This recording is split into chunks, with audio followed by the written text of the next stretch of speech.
سيدنا محمد كما صليت على إبراهيم وعلى آل إبراهيم في العالمين إنك حميد مجيد.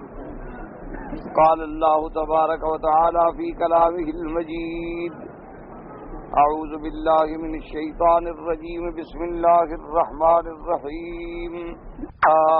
أيها الذين آمنوا لا تأكلوا الربا أضعافا مضاعفة واتقوا الله لعلكم تفلحون. واتقوا النار التي أعدت للكافرين وأطيعوا الله والرسول لعلكم ترحمون. وسارعوا إلى مغفرة من ربكم وجنة عرضها السماوات والأرض أعدت للمتقين الذين ينفقون في السراء والضراء والكاظمين الغيظ والعافين عن الناس والله يحب المحسنين.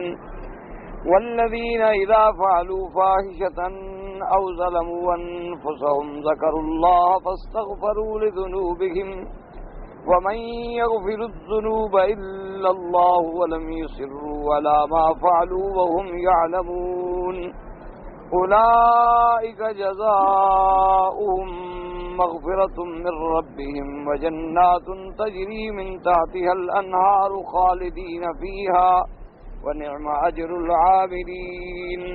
قال المؤلف والمفسر رحمه الله تعالى: أداب النفع بعلومه وعلومكم في الدارين آمين. إلى أن قال: وقال الإمام أحمد حدثنا عبد الرحمن قال حدثنا مالك عن الزهري عن سعيد بن المسيب عن أبي هريرة رضي الله تعالى عنه عن النبي صلى الله عليه وسلم قال: ليس الشديد بالسرعة ولكن الشديد الذي يملك نفسه عند الغضب. اب مفسر قد رواه الشيخان من حدیث مالک رحمہ اللہ تعالی. اب مفسر رحمۃ اللہ علیہ سورۃ آل عمران کی اس تفسیر، ان آیات کی تفسیر بیان فرما رہے ہیں: والکاظمین الغیظ، کہ مومنین کی ایک صفت یہ ہے کہ وہ اپنے غصے پہ پی جاتے ہیں، قابو کر لیتے ہیں. تو فرماتے ہیں کہ حضرت ابی ہریرہ رضی اللہ تعالیٰ عنہ سے روایت ہے کہ حضور پاک صلی اللہ علیہ وسلم نے فرمایا کہ اس کو طاقتور نہیں کہتے جو کسی کو گرا دے، بلکہ طاقتور وہ ہے جو اپنے نفس کو غصے کے وقت میں کنٹرول کر لے. اپنے غصے کو پی جانا جو ہے یہ بہادری ہے. دوسرے کے ساتھ لڑ لینا یا گرا دینا جو ہے یہ بہادری نہیں ہوتی کہ ہم نے اس کو گرا لیا، ہم غالب آ گئے، وہ مغلوب ہو گیا. یہ بات اصل جو ہے بہادری وہ یہ ہے کہ آدمی اپنے غصے کو پی لے. وقال الامام احمد اذن حدثنا ابو معاویہ قال حدثنا مشن ابراہیم التیمی الحارث بن سوید بن عبد الله بن مسعود رضی اللہ تعالی عنہ قال قال رسول اللہ صلی اللہ علیہ وسلم: ایکم مال وارث احب الیہ من مالہ. قالوا یا رسول اللہ ما منا احد الا ما له احب الیہ من مال وارثه. قال اعلموا انه ليس منكم احد الا مال وارث احب الیہ من مالہ. ما لك من مالك الا ما قدمت وما لوارثك الا ما اخرت. قال وقال رسول الله: ما تودون السرعة فيكم. قلنا: الذي لا تسرع الرجال. قال: لا ولكن الذي يملك نفسه عند الغضب. قال وقال رسول الله صلى الله عليه وسلم: تدرون ما الرقوب؟ قلنا: الذي لا ولد له. قال: لا ولكن الرقوب الذي لا يقدم من ولده شيئا. اخرج البخاري رحمه الله. الفصل الاول منه واخرج مسلم مثل هذا الحديث من رواية الاعمش به. اب اس سند میں حضرت عبداللہ بن مسعود رضی اللہ تعالی عنہ سے روایت ہے کہ انہوں نے فرمایا کہ آقا انعامدار صلی اللہ علیہ وسلم نے فرمایا: ابھی کون ایسا شخص ہے تم میں سے جس کو وارث کا مال جو ہے وہ اپنے مال سے زیادہ محبوب ہو؟ تو صحابہ نے کہا: حضور ایسا بندہ تو کوئی نہیں، ہر آدمی کو اپنا مال محبوب ہوتا ہے، وارث کا کیوں محبوب؟ وارث کا مال تو یہ ہے جو دوسرے کو ملے گا. تو ہر بندے کو جو ہے اپنا مال زیادہ محبوب ہے بنسبت مال وارث کے. حضور صلی اللہ علیہ وسلم نے فرمایا: نہیں، معلوم تو یہی ہوتا ہے حالات کے اعتبار سے کہ آپ لوگوں کو وارث کا مال زیادہ محبوب ہے. اور تو انہوں نے کہا: حضور یہ کیسے ہو سکتا ہے؟ ہم نے فرمایا: پھر تمہارا مال تو وہ ہے جو تم نے اللہ کے راستے میں آگے بھیجا. جو تم نے خیرات کیا، جو تم نے صدقات کیے، جو تم نے زکوٰۃ ادا کی، تم نے کوئی مسجد بنا دی، مدرسہ بنا دیا، خیر کے کام میں لگا دیا، وہ تمہارا آگے چلا گیا، وہ تو ہے تمہارا مال جو تمہارے کام آئے گا۔ اور جو تم چھوڑ کے جا رہے ہو مرنے کے بعد، وہ تو وارثوں کا مال ہے، وہ تمہارا مال تھوڑا ہے۔ تم نے کروڑوں جمع کر لیے، مر گئے، بات ختم ہوگی، وہ تو وارثوں کو ملے گا، وہ تمہیں تو نہیں ملے گا۔ تو لہذا تمہارا مال جو ہے مالوں کا ما قدم تھا، جو تم نے اپنے لیے آگے بھیج دیا ہے، اللہ کے راستے میں خیرات کر دیا ہے، اور وہ اللہ کے خزانوں میں تمہارے لیے محفوظ ہو گیا، اللہ تبارک و تعالیٰ اس پر تمہیں دائمی بدلہ عطا فرمائیں گے۔ وہ چاہیں تو 1 کا 10 گنا بدلہ عطا فرمائیں، وہ چاہیں تو 700 گنا بدلہ عطا فرمائیں، وہ چاہیں تو اس سے بھی زیادہ بڑھا دیں، کیونکہ جتنا تیرا اخلاص ہوگا، جتنا تیری صداقت ہوگی، نیت صادق ہوگی، اتنا اللہ اجر میں زیادہ ثواب اور بڑھا دیتے ہیں۔ حضور نے فرمایا اچھا جانتے ہو کہ بہادر کون ہوتا ہے؟ سرعہ کس کو کہتے ہیں؟ مصارعے میں جو یعنی سب سے زیادہ کو، انہوں نے کہا حضور ایسا بہادر کہ جس کو کوئی دوسرا نہ گرا سکے، اس کو ہم کہتے ہیں کہ یہ بڑا پہلوان ہے کہ آج تک اس کو کوئی دوسرا شکست نہیں دے سکا، گرا نہیں سکا۔ آپ نے فرمایا نہیں، یہ بہادری نہیں ہے، بہادری تو یہ ہے کہ انسان کو غصہ آ جائے اور اس وقت اپنے غصے پہ کنٹرول کر دے، یعنی طاقت بھی ہے، قدرت بھی ہے، اصل بات یہی ہوتی ہے۔ لیکن ایک آدمی ہے بیچارہ غریب ہے، مسکین ہے، وہ کیا کرے گا کسی کا غصہ کر کے؟ اس نے تو لازماً صبر کرنا ہے، خون کے گھونٹ پی کے چپ کر جانا ہے۔ اصل غصے کا معنی یہ ہے کہ تمہارے پاس طاقت ہے، تمہارے پاس قوت ہے، تم بدلہ لے سکتے ہو، لیکن کہتے ٹھیک ہے ابھی میں نے چھوڑ دیا۔ تو یہ اصل بہادری ہے کہ آدمی اپنے غصے پر غصے کے وقت میں قابو پا لے۔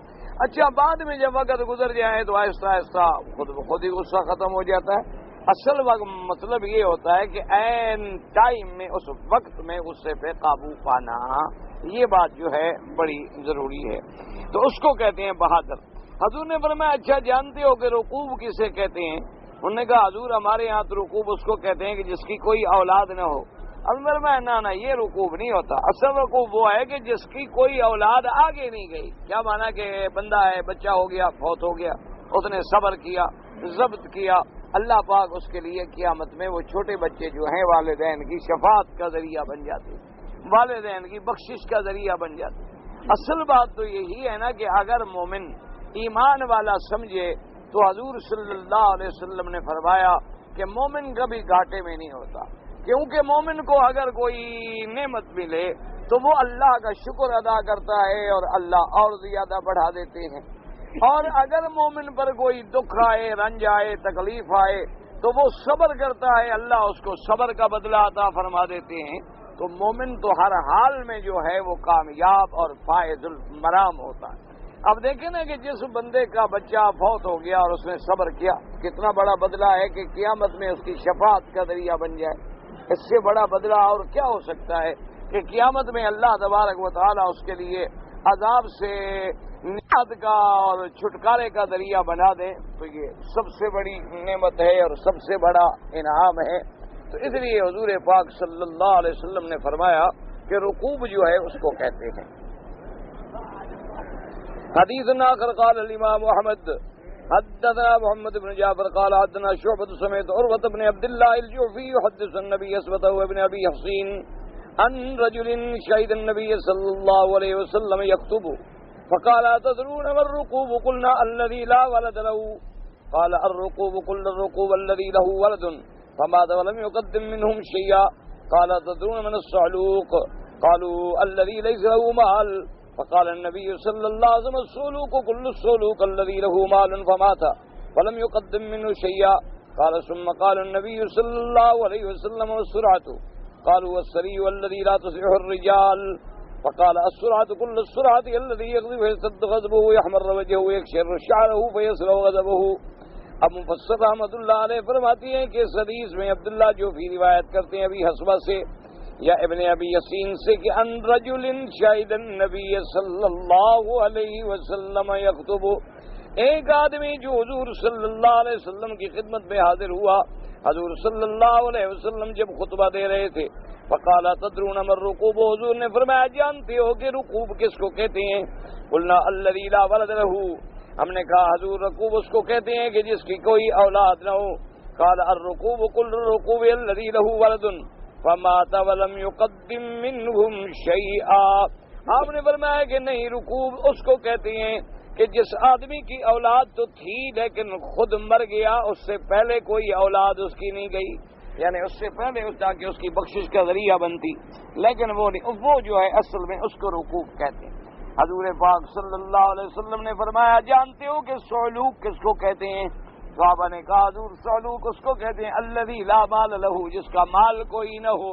حضور نے فرمایا نا، اصل سعلوک وہ ہے کہ مال تو تھا لیکن مر گیا اور پہلے کچھ نہیں کر گیا، یعنی زندگی میں اس نے کوئی کام اچھا نہیں کیا، کوئی خیرات کا کام نہیں کیا، تو یہ سلوک ہے جس کے کام مال کسی کام نہ آیا، کہ ساری زندگی کمانے میں گزر گئی، ساری زندگی اپنے آپ کو دکھوں میں ڈالا اور جائیدادیں جمع کر کے مر گیا اور لوگ کھا گئے۔ اسی لیے وہ ایک تاریخ میں واقع آتا ہے نا جی کہ حضرت عمر ابن عبد العزیز رحمت اللہ علیہ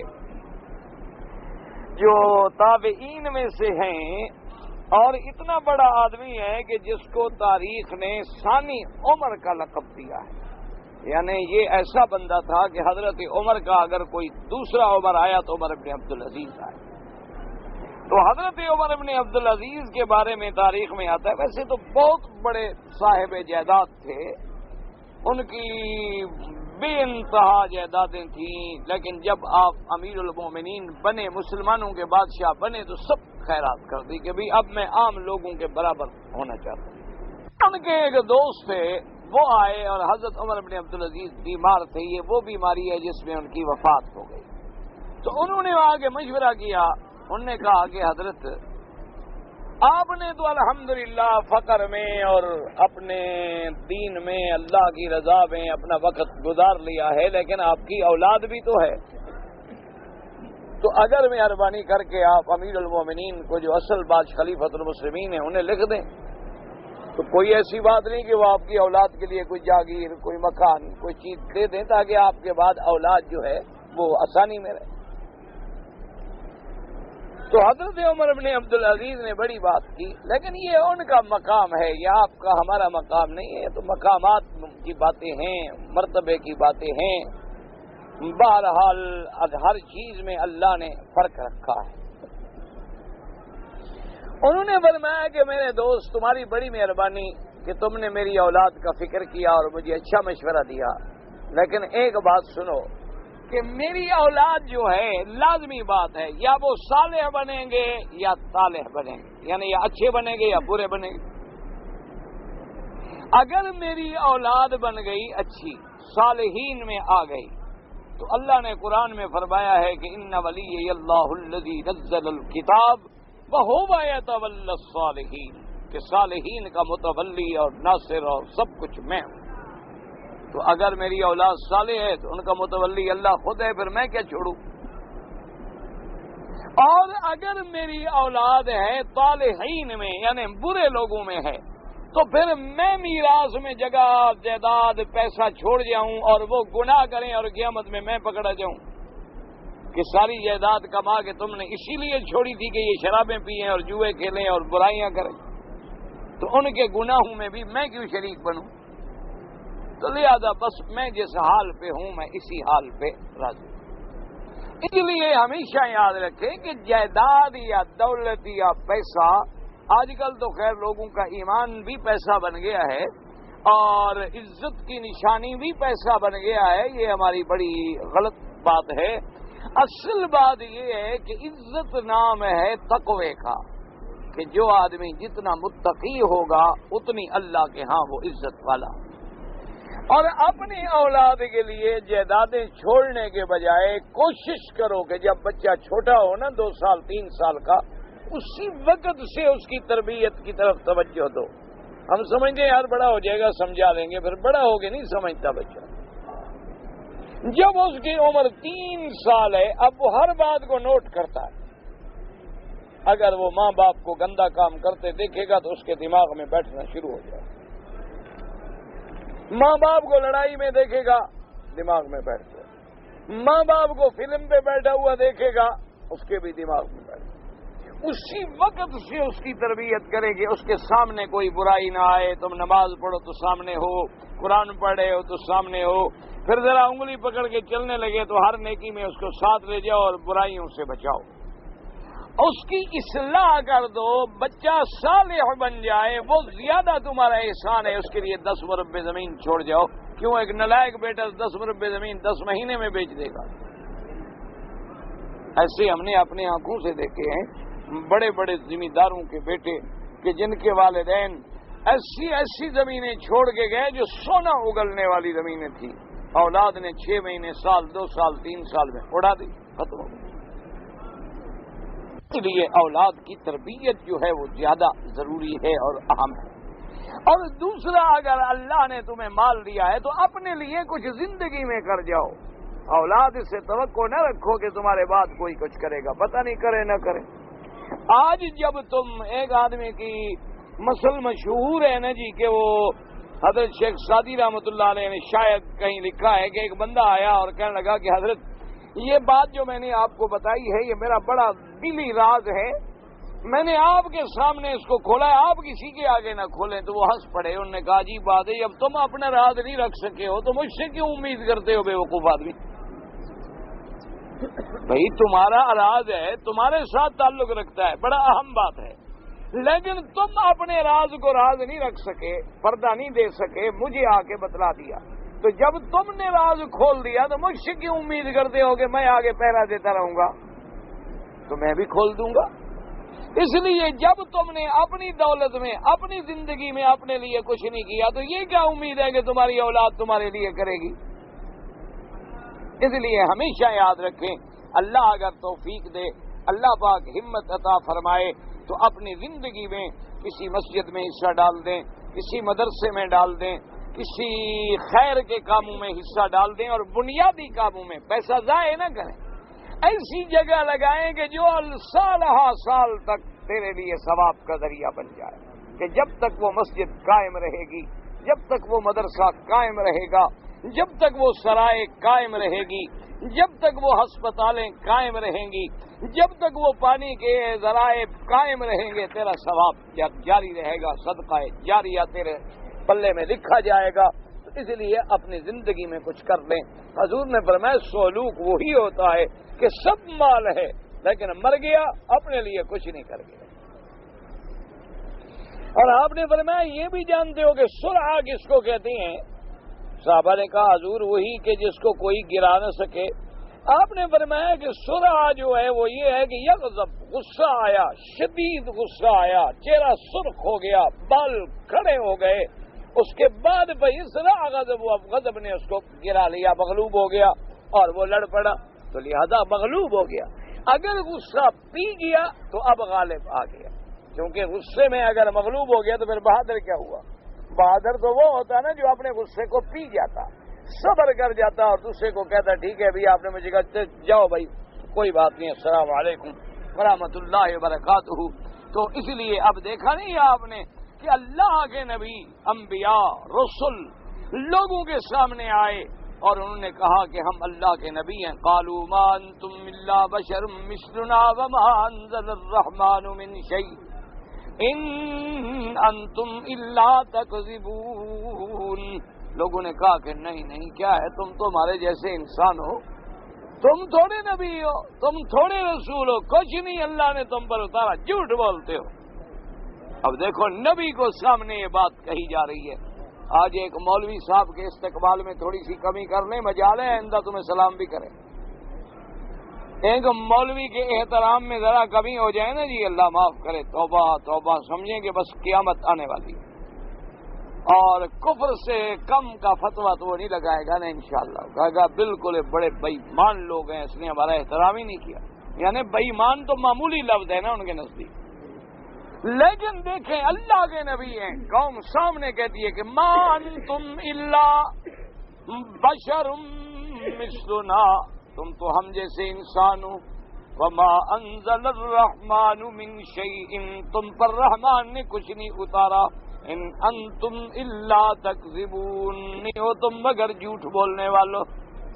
کیا نبی جو قالوا ربنا یعلم انا الیکم لمرسلون، انہوں نے کہا لوگو جو مرضی آئے کہو، پر رب تو جانتا ہے کہ ہم اس کے بھیجے ہوئے رسول ہیں۔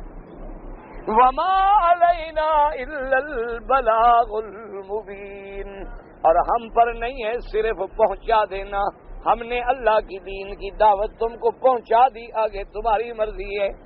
اس لیے ایک آدمی کہتا ہے کہ میں نے دیکھا سوکھ عکاظ میں ایک خوبصورت جوان ہے،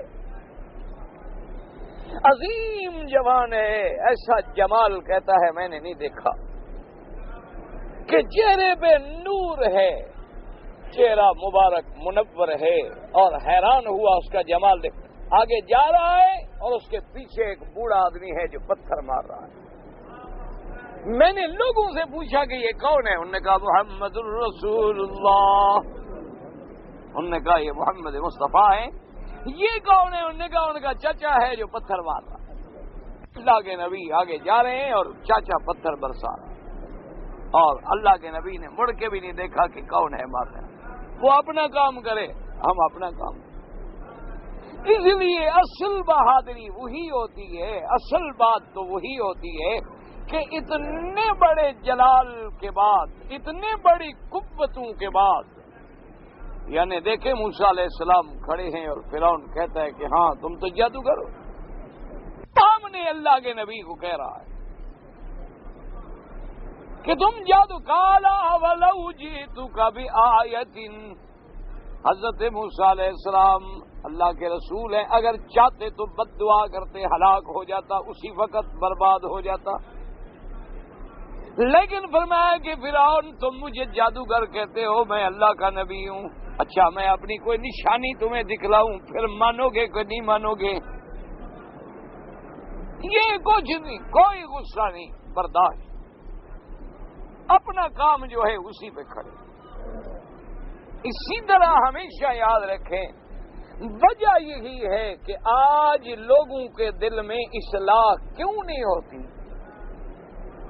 لوگوں کے اعمال میں تبدیلی کیوں نہیں آتی، لوگوں کے عقیدے میں اصلاح کیوں نہیں ہوتی، کہ تم تو غصے میں ایک دوسرے کو بے ایمان اور کافر اور دین سے خارج، اور بالکل اس کو اللہ معاف کرے، یعنی مسجدیں تم نے علیحدہ بنا لی ہیں کہ کوئی ہماری مسجد میں بھی نہیں آ سکتا، تو پھر اصلاح کیسے ہوگی؟ راستہ تو تم نے خود بند کر دیا کہ بھئی یہ مسجد جو ہے یہ فلاں پارٹی کی ہے، یہ فلاں پارٹی کی ہے، یہ فلاں پارٹی کی ہے، دوسرا اس میں نہیں، اگر کوئی غریب آ گیا تو بس اس میں چڑھ گئے،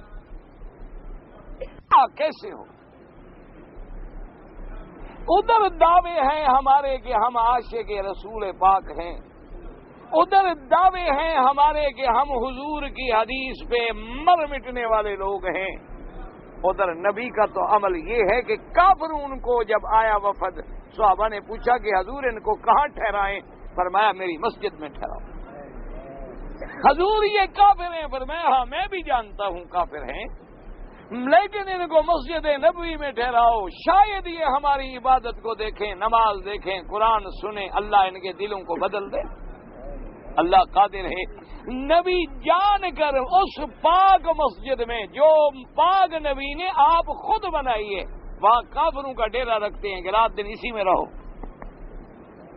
اور ہم کہتے ہیں جی ہماری پارٹی کا مخالف ہماری مسجد میں آ گیا، یہ کیسے مسجد میں آ گیا؟ بلکہ بعض جاہل تو یہ ہیں، اللہ پاک رحمت فرمائے، اللہ سے دعا کریں اللہ ہم سب کو ہدایت عطا فرما دیں اور ہماری اصلاح فرما دیں، کہ کبھی کوئی دین والے چلے جائیں، تبلیغ والے چلے جائیں، کوئی اور علماء حق چلے جائیں، توحید والے چلے جائیں، تو وہ کہتے ہیں مسجد کو دھو، پانی لاؤ، پاک کرو، پاک کرو، پلید ہو گئی ہے مسجد۔ یعنی آپ اندازہ کریں کہ مسجد کو دھویا جائے، جانور گزر جائے تو نہیں دھوئیں گے، حیض والی عورت بھی گزر جائے تو نہیں دھوئیں گے، لیکن یہ دین والے آ گئے، او یہ دیکھیں بڑے خطرناک ہے، مسجد کو دھونا چاہیے۔ انا للہ و انا الیہ، تو تمہاری بات پھر سنے گا کون، مانے گا کون؟ یہی وجہ ہے کہ آج نفرتیں بڑھ رہی ہیں، یہی وجہ ہے کہ آج اختلافات بڑھ رہے ہیں، یہی وجہ ہے کہ آج امت محمد مصطفیٰ صلی اللہ علیہ وسلم اختلافات میں کھو گئی ہے، ایک دوسرے کو کافر بنا رہے ہیں، کوئی مسلمان بنانے کے لیے تیار نہیں، کوئی کسی کو ہدایت دینے کے لیے تیار نہیں۔ اور جو ہمارے اکابر نے، بزرگوں نے، اللہ والوں نے کام کیے، ان میں بھی کیڑے نکالیں گے۔ اللہ تبارک و تعالی رحمت فرما دے، اللہ تبارک و تعالی ہمارے حال پہ رحم۔ ورنہ دیکھو جی، ایک شریف آدمی ہے، کوئی تمہارا دشمن بھی ہو، مر جائے تو آدمی کہتا ہے بھائی میرا دشمن تھا، مر گیا، اب میں برائی کیوں کروں؟ جب زندہ تھا ہمارا جھگڑا تھا آپس میں، لیکن مر گیا، ختم ہو گئی دشمنی۔ لیکن ہم نے آج تک صحابہ کو معاف نہیں کیا ہے۔ 1400 سال گزر گئے، صحابہ پہ اعتراض ہے، سینکڑوں سال گزر گئے، ائمہ فقہا پہ اعتراض ہے، سینکڑوں سال گزر گئے، امام ابو حنیفہ، امام شافعی، امام مالک، امام احمد بن حنبل کو کسی نے معاف نہیں کیا۔ وہ کم از کم اسی حدیث پہ عمل کر لو کہ جب مسلمان مر جائے تو اس کے بھلائی کے ساتھ ذکر کرو، کہ نہیں کوئی کچھ کہے گا، کوئی کچھ کہے گا، کوئی کچھ کہے گا۔ اس لیے دعا کریں اللہ پاک ہمیں صحیح معنی میں حدیث رسول پہ عمل کرنے کی توفیق دے۔ حضور نے فرمایا وہ بہادر نہیں ہوتا، بہادری تو تب ہے کہ جلال ہے، غصہ ہے، لیکن پی جاؤ۔ حدیث آخر قال الامام احمد حدثنا ابن نمیر قال حدثنا هشام وابن عروة عن نبي عن الأحنف بن قيس أن من له يقال له حارثة بن قدامة السعدي أنه سأل رسول الله صلى الله عليه وسلم فقال يا رسول الله صلى الله عليه وسلم قل لي قولا ينفعني وأقلل علي لعلي أعيه فقال رسول الله صلى الله عليه وسلم لا تغضب وعاد عليه حتى عاد عليه مرارا كل ذلك يقول لا تغضب هكذا رواه النبي معاوية بن هشام به ورواه أيضا يحيى بن سعيد القطان هشام به أن رجلا قال يا رسول الله صلى الله عليه وسلم قل لي قولا وقلل علي لعلي آكله فقال لا تغضب الحديث انفرد به احمد۔ اب جناب اس حدیث میں آتا ہے کہ ایک آدمی حضور پاک صلی اللہ علیہ وسلم کی خدمت میں حاضر ہوا، اس نے کہا کہ حضور مجھے کوئی ایسی بات کہیں، سمجھائیں جو میرے لیے فائدہ مند ہو، اور اکلل علیہ، بات بھی بڑی مختصر چھوٹی بات بتائیں کہ میں یاد بھی کر سکوں، میں حفظ بھی کر سکوں، سمجھ بھی سکوں، کوئی ایسی بات۔ حضور نے فرمایا لا تغضب، غصہ نہ کیا۔ اس نے کہا حضور اچھا مجھے اور کوئی بات بتلائیں، آپ نے فرمایا لا تغضب، غصہ نہ کیا۔ اس نے کہا حضور مجھے کوئی اور بات سمجھائیں، آپ نے فرمایا لا تغضب، غصہ نہ کیا۔ جتنے دفعہ اس نے پوچھا حضور نے ایک نصیحت کی کہ غصہ نہ کر، یعنی اسی ایک چیز میں علماء نے لکھا کہ اس کی اصلاح تھی کہ جب آدمی غصہ نہیں کرے گا تو ہوش میں رہے گا، ہوش میں ہے تو غلطی کیوں کرے گا؟ غلطی تو آدمی تب کرتا ہے نا جب غصے میں آیا، بے ہوش ہو گیا یا عقل زائل ہو گیا، غصہ غالب آ گیا، اب غلطی کرے گا۔ اگر ہوش میں ہے، فکر میں ہے، سمجھ میں ہے تو غلطی کیوں کرے؟ اور دوسری بات یہ لکھی ہے علماء کرام نے کہ میرے آقا سرکار مدینہ حبیب کبریا سیدنا محمد مصطفیٰ صلی اللہ علیہ وسلم جو تھے اپنی امت کے حکیم تھے، اپنی امت کی بیماریوں کا علاج بھی فرماتے تھے، روحانی بیماریاں، شرک والی بیماریاں، حسد والی بیماریاں، حقد والی بیماریاں، کینے والی بیماریاں، غیبت والی بیماریاں، کفر والی بیماریاں، نفاق والی بیماریاں، ان سب کا علاج اگر کہیں ملتا تھا تو وہ دربار محمد مصطفیٰ صلی اللہ علیہ وسلم۔ اور سرکار مدینہ کے پاس جیسا جیسا مریض آیا اسی طرح علاج بتلایا۔ یعنی ایک آدمی نے آگے پوچھا کہ سب سے افضل عمل کیا ہے یا رسول اللہ؟ آپ نے فرمایا کہ الجہاد فی سبیل اللہ، اللہ کے راستے میں جہاد کرنا جو ہے سب سے افضل عمل۔ دوسرا آدمی آیا، اس نے کہا حضور افضل الاعمال میں سے مجھے کوئی عمل بتائیں۔ آپ نے فرمایا والدین کی فرما برداری، بر الوالدین۔ تو اب علماء نے کہا کہ وجہ کیا تھی؟ جس میں جہاد کی کمی تھی اللہ کے نبی نے اس کا علاج جہاد کی فضیلت سے سمجھایا، جس میں اور سارے عمل تھے لیکن والدین کی فرما برداری میں ذرا کمی تھی اللہ کے نبی نے اس کے لیے بر الوالدین علاج تجویز کیا۔ اسی طرح یہ بندہ جو آیا سوال کرنے کے لیے، اس کو غصے کی بیماری تھی۔ بعض آدمی ہوتے ہیں نا ایسے غصے میں آ جاتے ہیں کہ پھر بیچارے بعض تو بات ہی نہیں کر سکتے، بعض اتنے غصے میں آ جاتے ہیں، اتنے جلال میں آ جاتے ہیں۔ ایک بات یاد رکھیں کہ ایک تو غصہ اللہ نے کسی میں زیادہ پیدا کیا، اس کو بھی چاہیے کہ وہ کم کرنے کی کوشش کرے جتنی کر سکتا ہے، اس کے اپنے ہاتھ میں نہیں ہوتا۔ ایک یہ ہے کہ اختیاری ہے لیکن پھر بلا وجہ غصے کا اظہار کر رہے ہیں، تو ایسی صفتوں کو چھوڑنا چاہیے۔ تو حضور نے اس کا علاج ہی یہی تجویز فرمایا کہ لا تغضب لا تغضب لا تغضب، تم غصہ جو ہے چھوڑ دو۔ اسی لیے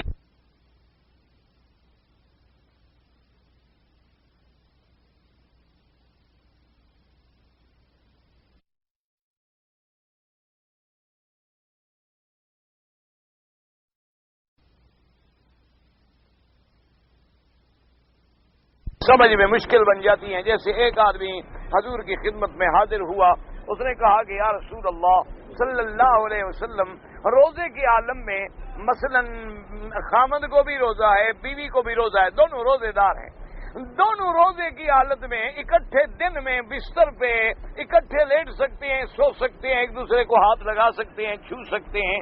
حضور نے فرمایا کہ ہاں جائز۔ آدمی سوال پوچھ کے پیچھے بیٹھ گیا، تھوڑی دیر گزری تو ایک اور آدمی آیا، اس نے کہا حضور میاں بیوی ہیں اور روزے کی حالت میں اگر وہ کٹھے لیٹ جائیں، ایک دوسرے کو ہاتھ لگتا ہے، بدن لگتا ہے یا بوسہ بھی دے دیتا ہے آدمی، تو جائز ہے؟ آپ نے فرمایا کہ نہیں۔ تو اب صحابہ کہتے ہیں کہ ہمارے لیے ایک بات بڑی مشکل ہو گئی، اسی لیے جو لوگ بعد میں یہ دو حدیثیں پڑھتے ہیں اگر وہ منکرین حدیث ہوں تو وہ پھر تماشے بناتے ہیں۔ دیکھو جی ایک آدمی کو کہتے ہیں جائز ہے، ایک کو کہتے ہیں ناجائز ہے۔ دیکھو اللہ کے نبی کی مرضی ہے، اس کے لیے حلال ہے، اس کے لیے حرام ہے، لہذا یہ حدیث نعوذ باللہ غلط ہے۔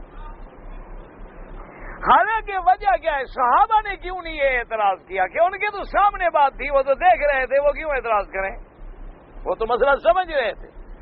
اعتراض تو وہ لوگ کر رہے ہیں صدیوں کے بعد جو پیدا ہوئے جنہوں نے ان دونوں کو دیکھا نہیں۔ تو محدثین کرام نے فرمایا کہ وجہ یہ ہے، جس کو حضور نے فرمایا کہ جائز ہے وہ بوڑھا آدمی تھا، 60-70 سال کا بوڑھا آدمی تھا، وہاں خوف نہیں تھا کہ میاں بیوی لیٹ جائیں گے تو روزے کے ساتھ بھی ہوں، تو 60-70 سال کا بوڑھا ہے، ان کو کیا ہے؟ ان کو تو خواہش ہوتے ہوتے بھی 2 گھنٹے لگ جائیں گے، اتنے میں تو یاد آ جائے گا کہ روزہ ہے۔ اور جس کو حضور نے فرمایا کہ نہیں ناجائز ہے، وجہ کیا تھی کہ جوان ہے تو بیوی بھی جوان ہوگی، یہ بیچارہ تو 1 منٹ میں آگ بن جائیں گے، تو نتیجہ یہ نکلے گا کہ روزے کی حالت میں جمع کر بیٹھیں گے، پھر کفارہ دینا ہوگا۔ آپ نے فرمایا بھی تمہارے لیے منع ہے۔ تو اصل وجہ کیا تھی کہ جیسے طبیب ہر مریض کے لیے ایک دوا تجویز کرتا ہے، اسی طرح میرے مدنی سرکار نے بھی ہر بیمار کے لیے ایک علیحدہ دوا تجویز کی کہ وہ بوڑھا ہے، وہاں خوف نہیں ہے، اجازت دے دی۔ یہ جوان ہے، یہاں غلطی میں پڑنے کا خوف زیادہ ہے، وہاں آپ نے منع فرما دیا۔ اچھا یاد رکھو، اب مسئلہ سمجھو، مسئلہ یہ نہیں کہ جو بوڑھا ہو، آج کل بعض بوڑھے تیز ہیں اور جوان فارغ ہیں۔ آج کل حالات ایسے ہیں جس دور میں آپ گزر رہے ہیں نا، ماشاءاللہ بوڑھے اب بھی ٹھیک ٹھاک ہیں۔ یہ تمہارے جو جوان ہیں نا یہ فارغ ہیں، کیونکہ یہ تو پیدا ہی فلموں میں ہوئے ہیں، انہوں نے کب تک مرد رہنا ہے؟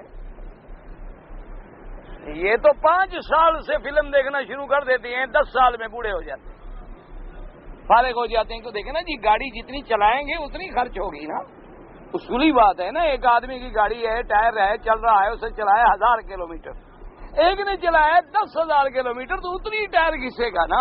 اب جس نے 5 سال سے ہر چیز چلانی شروع کر دی ہے تو 15 سال میں تو ختم ہو جائے گی نا۔ اصولی بات ہے، فطری بات ہے، ہر پرزے نے اپنے وقت تک کام کرنا ہے، اس کا ایک حد ہے، معیار ہے۔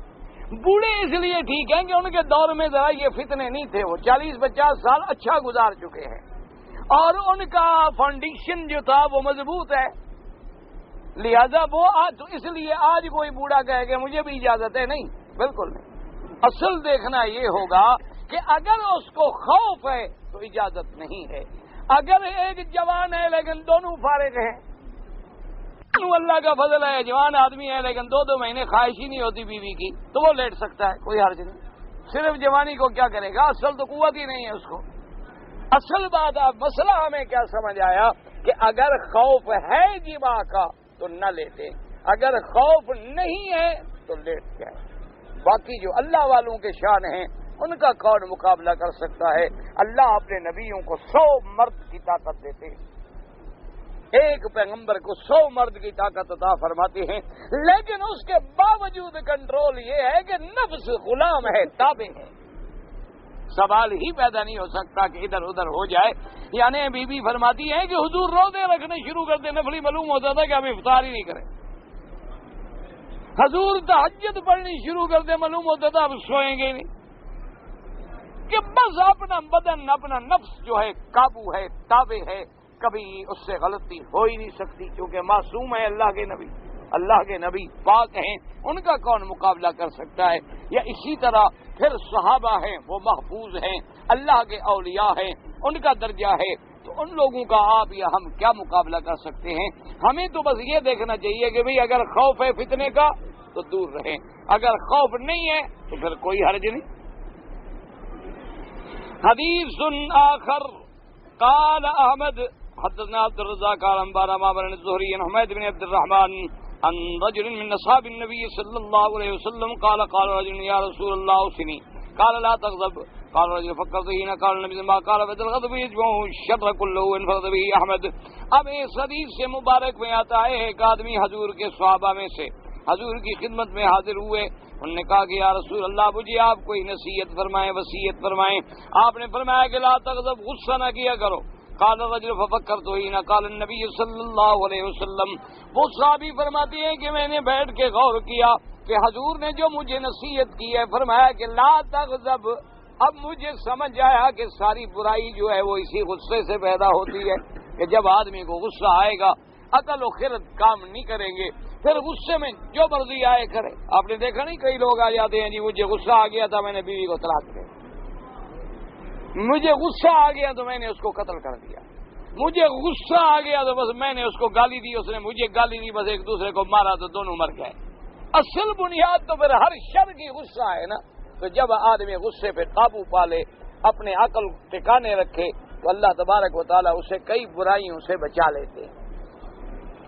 حدیثنا اگر قال الامام احمد بن ابو معاویہ قال حدثنا داؤد بن ابي هند بن نبي حرب بن ابي الاسود عن ابي ذر رضي الله تعالى عنه قال يسقي على حوض له وجاء قوم فقالوا ايكم يرد على ابي ذر ويحصب الشعرات من راسه فقال انا فجاء فاورد على الحوض فدقه وكان ابو ذر رضي الله تعالى عنه قائما فجلس ثم استجاب فقيل له يا ابا ذر لما جلست ثم استجاب وقال ان رسول الله صلى الله عليه وسلم قال لا اذا غضب احدكم وهو قائم فليجلس فان ذهب عنه الغضب الا فليستجع.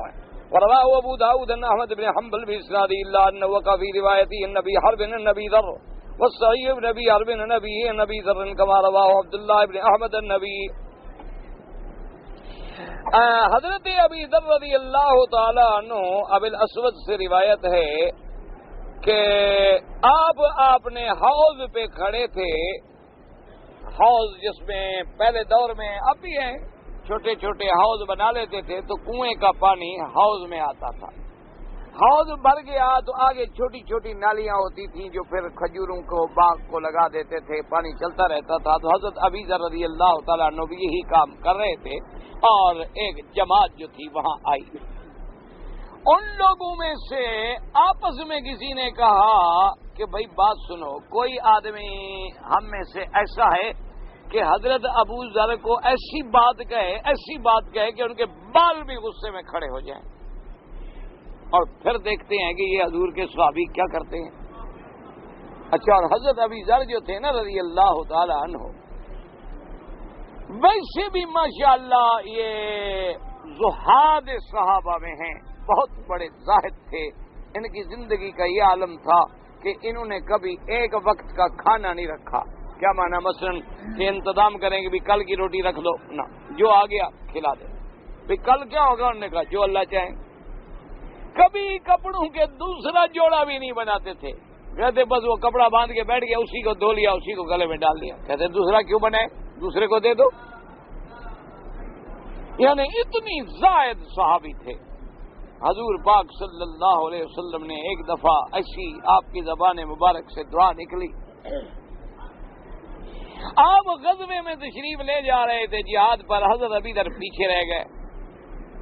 جب حضور صلی اللہ علیہ وسلم ایک منزل پہ پہنچے تو آپ کے دل میں خیال آیا کہ بھئی ابھی ذر نہیں آیا، خدا خیر کرے. تھوڑی دیر گزری تو دور سے گھوڑے پہ آدمی آتا ہوا دکھائی دیا. آپ نے فرمایا کن ابا ذر، آپ نے فرمایا اللہ کرے تو ابو ذر ہو. تھوڑی دیر گزری، جب قریب آئے تو ابو ذر تھے. تو آپ نے فرمایا میرا ابو ذر ایسا ہے کہ رہتا بھی علیحدہ ہے، چلتا بھی علیحدہ ہے، کھاتا بھی علیحدہ ہے. اچھا اس کو تو موت بھی ایسے آئے گی وحدت میں، اکیلے میں. وہ حضور کی بالکل دعا پوری ہوئی.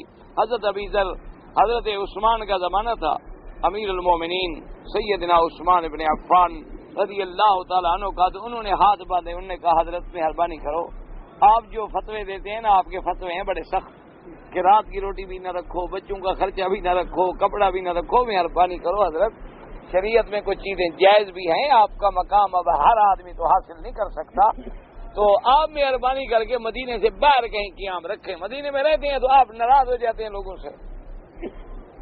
تو حضرت پھر ربضہ میں چلے گئے. مدینہ شریف کے قریب ایک جگہ تھی ربضہ، وہاں تشریف لے گئے. حضرت عثمان وہی کھانا بھجواتے، چیزیں بھجواتے ضرورت کی، لیکن ان کی تو طبیعت تھی نا، جو آیا کھا لیا، جو بچ گیا کسی کو دے دیا. تو جب موت آئی تو اکیلے تھے، ایک بیوی اور کوئی نہیں. اللہ کی شان دیکھیں کہ بیوی نے ہی غسل دیا اور بندہ کوئی نہیں، کیا کریں. اس کے بعد اوپر کپڑا ڈالا اور وہی چارپائی کے سیٹ کے باہر لے آئی سڑک پہ اور کہا کہ اللہ میاں یہ تیرے نبی کا صحابی ہے اور تیرے نبی کی دعا تھی کہ یہ اکیلا ہی مرے گا. یہ باقی اکیلا مر گیا، میں اکیلی عورت ہوں، کیسے جنازہ پڑھوں، کیسے قبر کھودوں، کیسے دفن کروں. میرا اللہ اب تیرے سپرد ہے. تو بی بی فرماتی ہیں تھوڑی دیر گزری کہ صحابہ کی ایک جماعت آ گئی. انہوں نے کہا کہ ادھر سے گزر رہے ہیں تو چلو ابو ذر کو مل کے جائیں. آگے آئے تو میت رکھی. تو انہوں نے پھر جنازہ پڑھا، انہوں نے قبر بنائی، انہوں نے تدفین کی. تو یہ وہ شان والے صحابی ہیں. تو ان ساتھیوں نے مشورہ کیا کہ کوئی آدمی ایسا بات کرے، آج تجربہ کرتے ہیں کہ حضرت کو یعنی آپ کے پاس جائے اور ایسی بات کرے غصے دلانے والی. وہ آدمی جو گیا نا جی، مقصد تو شرارت تھا نا، اس نے جا کے حضرت کو ایسے کو دھکا دیا. تو اب اصولی بات ہے، اچھا خاصا آدمی کھڑا ہو رہا، آپ آ کر دھکا دیں تو غصہ تو آئے گا نا. تو حضرت جلدی سے بیٹھ گئے. تھوڑی دیر کے بعد لیٹ گئے. اس نے حضرت کیا بات ہے، لما جلستا ولما استجعتا، کیوں بیٹھ گئے، کیوں لیٹ گئے. انہوں نے کہا حضور نے فرمایا تھا کہ غصہ آ جائے کھڑے ہو تو بیٹھ جاؤ، اور اگر بیٹھنے سے بھی غصہ نہ جائے تو پھر تھوڑی دیر لیٹ جاؤ. اور اسی طرح حضور نے فرمایا کہ غصہ پھر بھی نہ جائے تو وضو کر لو. اسی طرح حضور نے فرمایا کہ اگر غصہ پھر بھی نہیں جا رہا تو نماز شروع کرو، اللہ کی عبادت میں آ جاؤ. جب اللہ کا جلال سامنے آئے گا تو بندے کے علاج بھی بتلایا ہے کہ اگر غصہ آ جائے تو کیا کرو، کیونکہ غصے آنے کے بعد آدمی اپنے عقل پہ قابو نہیں پا سکتا. اللہ پاک آپ کو بھی مجھے بھی سنت پہ چلنے کی توفیق دے. جی میرے ایک دوست نے ایک سید ہیں، ان کی لڑکی سے شادی کی ہے. وہاں ایک مولوی صاحب نے کہا ہے کہ تم جہنمی ہو گئے ہو اس لیے کہ تم نے سید کی لڑکی سے شادی کی ہے. کوئی گناہ نہیں سید کی لڑکی سے شادی کرنے کا، کوئی گناہ نہیں ہوتا بھائی، یہ کوئی مسئلہ نہیں. یاد رکھو کہ سید جو ہیں، سید ایک لقب ہے. اصل قوم جو ہے وہ قریش ہے. یاد میرے مدنی باغ جو ہیں کرشی ہے، میرے مدنی باغ جو ہیں ہاشمی ہیں. بنو ہاشم کے گھرانے میں آپ پیدا ہوئے. پھر حضور کا لقب تھا کہ آپ تمام مخلوق کے سردار ہیں، اور آپ نے فرمایا کہ سیدنا حمزہ سید الشہداء، یہ شہیدوں کا سردار ہے. اور آپ نے فرمایا کہ حسن و حسین جو ہیں وہ جوانوں کے قیامت میں سردار ہیں. بی بی فاطمہ جو ہیں وہ عورتوں کی سردار ہیں. ابو بکر و عمر جو ہیں وہ پکی عمر والوں کے سردار ہیں. تو سید جو ہے یہ پھر لقب ہو گیا. تو اب جن لوگوں کا نسب وہاں ملے گا، حضرت حسن سے حضرت حسین سے، حضرت علی سے، سیدہ فاطمہ سے، تو وہ ہمارے لیے سید ہیں، لیکن یہ معنی نہیں ہوتا کہ ان سے رشتہ بھی ناجائز ہو۔ سینکڑوں رشتے ہیں جو سیدوں نے غیر سیدوں سے کیے، کوئی معنی نہیں۔ تمام مسلمان جو ہے، صرف وہ مشکل یہی ہے کہ لوگ جو ہیں بعض کتابوں میں مسئلہ تو دیکھ لیتے ہیں اور پھر غصے میں آ کر اماموں پہ غصہ بھی نکالو، دیکھو امام ابو حنیفہ کی فلاں کتاب میں یہ لکھا ہے، ایسا غصہ کرتے ہیں۔ حالانکہ یہ نہیں سمجھتے کہ امام صاحب کی کتاب کتاب الآثار جو ہے وہ سب سے پہلی کتاب ہے حدیث کے مسئلے پر، جس کو دیکھ کے فقہی انداز میں امام مالک نے پھر موطا لکھا ہے، اور موطا سب سے پہلی کتاب ہے حدیث کی۔ حدیث کی خدمت انہوں نے زیادہ کی۔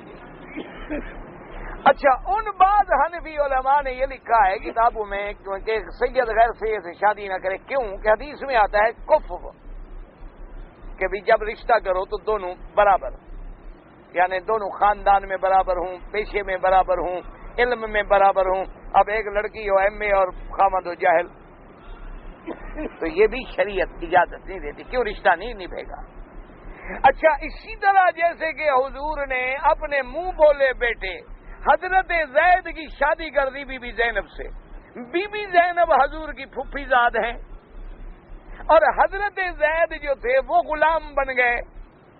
تو اب دیکھیں کہ اگر سید سے رشتہ نہ ہوتا، وہ تو حضور کی پھوپھی کی لڑکی ہیں، حضور حضرت زید کا نکاح نہ کرتے، لیکن نکاح کر دیا، ثابت ہو گیا کہ نکاح تو جائز ہے، لیکن وہ رشتہ نبھا نہیں، کیونکہ جب بھی ذرا بات ہوتی تو بی بی زینب کہتی کہ میں تو بڑے خاندان کی ہوں، قرشی ہوں، تم تو پتہ نہیں، تم تو غلام ہو، یہ تو حضور نے کہہ دیا میں نے رشتہ قبول کر لیا، ورنہ میں تمہارے ساتھ شادی کرتی۔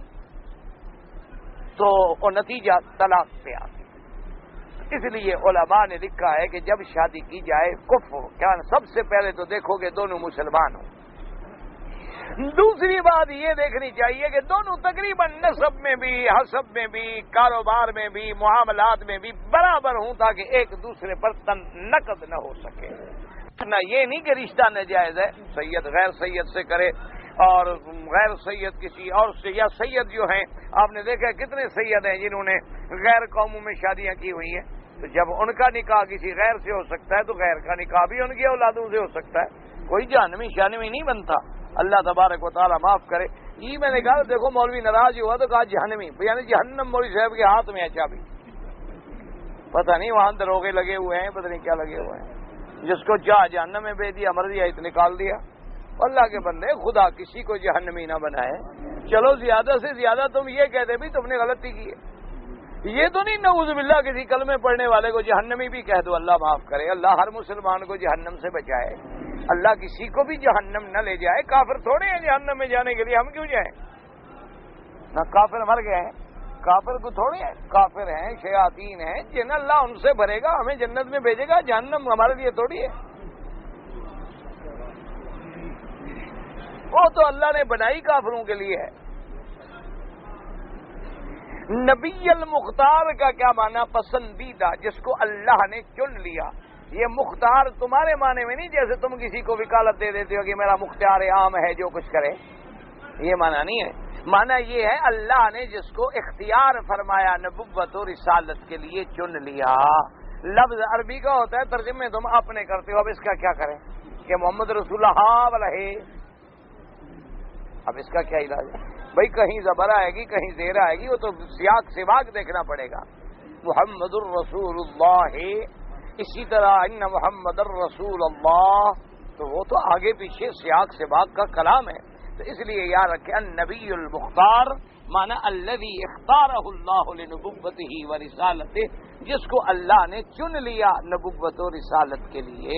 یہ نہیں کہ اللہ نے مختار بنا لیا کہ اب نفع نقصان سب تمہارے ہاتھ میں، مجھے چھٹی دو میں پینشن پہ ہوں، تم میرے مختار ہو، کام کرو گے، میں ویزے پہ باہر جا رہا ہوں۔ یہ معنی نہیں مختار کا، لوگوں نے یہی بنا رکھا ہے کہ پیر بھی مختار، اولیاء بھی مختار، سب اللہ نے دے دیا ان کو، بس اللہ میں چھٹی پہ، نعوذ باللہ۔ یہ یہودیوں کا عقیدہ تھا کہ اللہ نے 6 دن میں مخلوق پیدا کی، سبت والے دن اللہ نے چھٹی کر، اسی لیے وہ سبت کو چھٹی کرتے ہیں، سیٹرڈے کو۔ نام سنت کے مطابق رکھنے کا طریقہ بتائیں. طریقہ بالکل آسان ہے. انبیاء کے نام دیکھ لو، صحابہ کے نام دیکھ لو، وہ رکھو بس.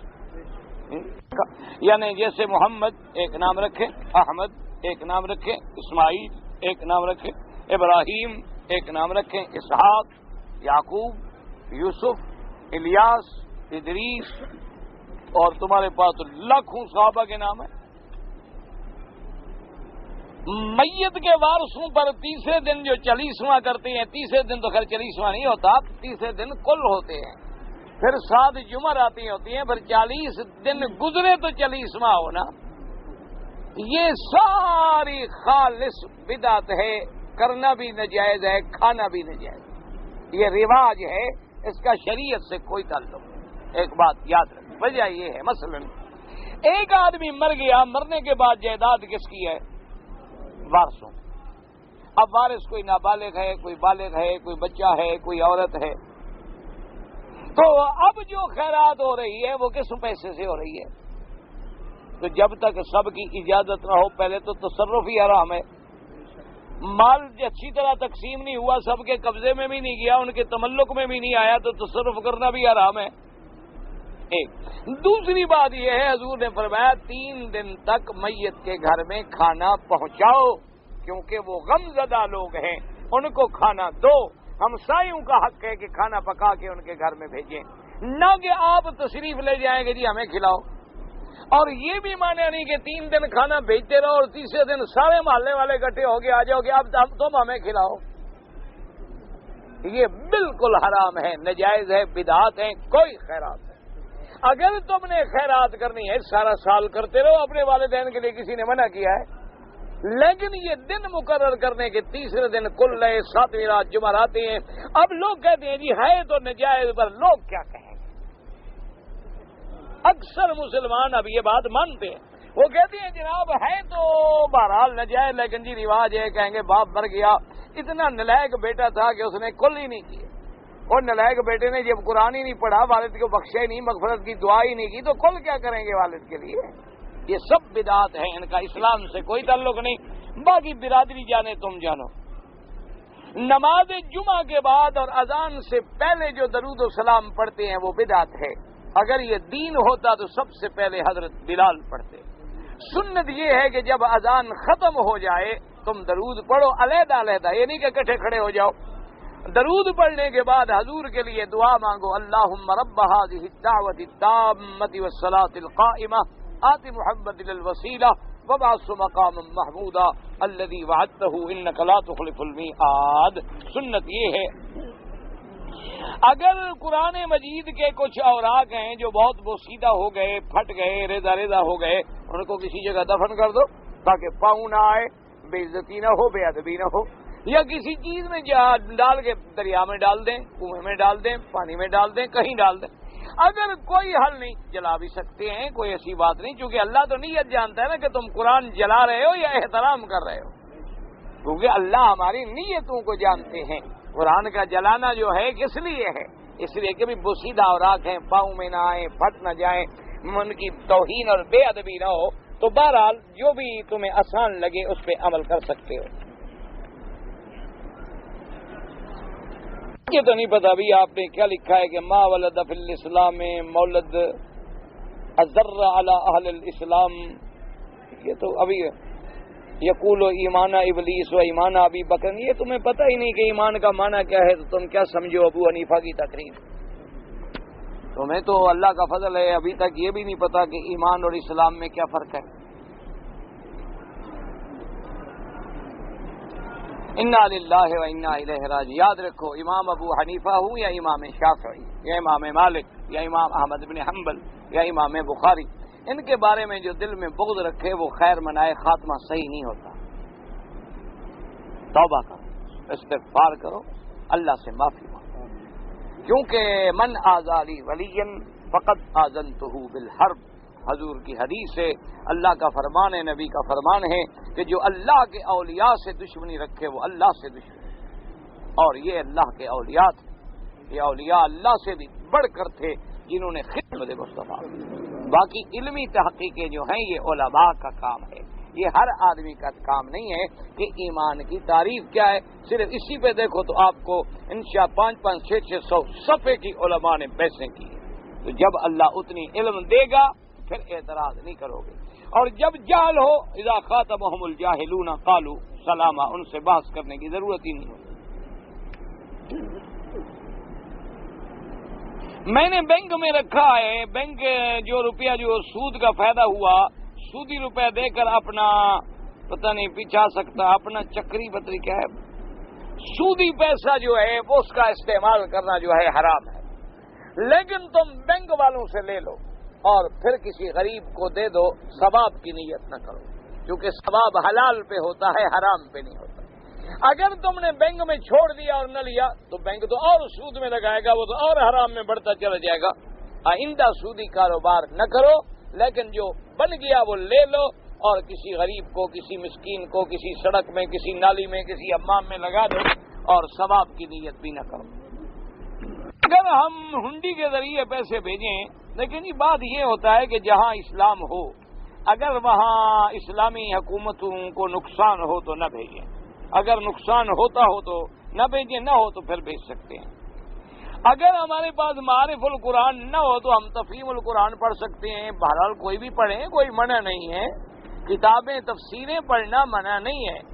لیکن اصل بات یہ یاد ضرور رکھیں کہ نماز سے رابطہ رکھیں تاکہ جہاں کوئی مسئلہ الجھے وہ سمجھ لو، ورنہ پھر کبھی ایسی بندہ ٹھوکر میں پڑ جاتا ہے کہ اللہ معاف کرے پھر وہ ساری محنت جو ہے وہ ضائع ہو جاتی. اسی لیے آدمی مشورہ دیتا ہے کہ کسی ایسے عالم کی تفسیر پڑھو جس میں خطرہ نہ ہو. بعض مسائل میں لوگوں نے تفہیم القرآن کے مسائل پہ اعتراض کیے ہیں، میں نے اس کو بالمشافہ نہیں پڑھا، الف سے لے کر یہ تک. کئی جگہ میں نے دیکھی ہے جہاں جہاں لوگوں نے نشاندہی کی کہ یہ قابل اعتراض، تو وہاں واقعی باتیں قابل اعتراض پائی جاتی ہیں، یعنی جو تمام مفسرین کے خلاف ہیں. بہرحال اللہ جو لکھنے والے فوت ہو گئے، اللہ مغفرت کرے. کسی کو برا نہ کہیں، کسی کے بارے میں بدظنی نہ رکھیں، لیکن احتیاط یہی کریں کہ تفسیر پڑھا کریں. کہیں بات سمجھ نہ آئے، ذرا پنسل سے نشان لگا دیا، پھر کسی عالم سے جا کے بات سمجھ لی تاکہ ذہن میں بلا وجہ پریشانیاں نہ ہوں. بال کالے کرنے جو ہے، خالص کالا کرنا تو حرام ہے. البتہ اگر آپ کسی خضاب میں مہندی ملا لیں، سرخی مائل ہو جائے یا تھوڑا اس کا رنگ جو ہے وہ تبدیل ہو جائے تو پھر کوئی حرج نہیں.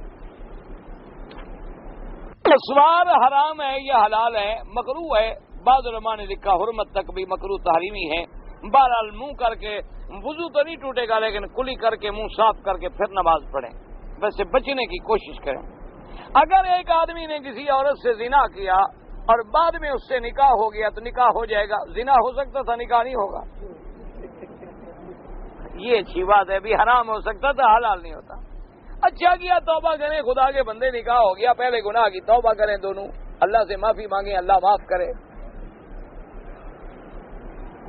آدمی فوت ہو جائیں، نماز جنازہ کے بعد جو خیرات کرتے ہیں، کیوں نہ کرو بابا. خیرات منع نہیں، یہ دن مقرر کر کے رسمیں کرنا منع ہے. خیرات تو سارا سال کرو، اپنی زندگی میں بھی کرو، موت کے بعد بھی کرو.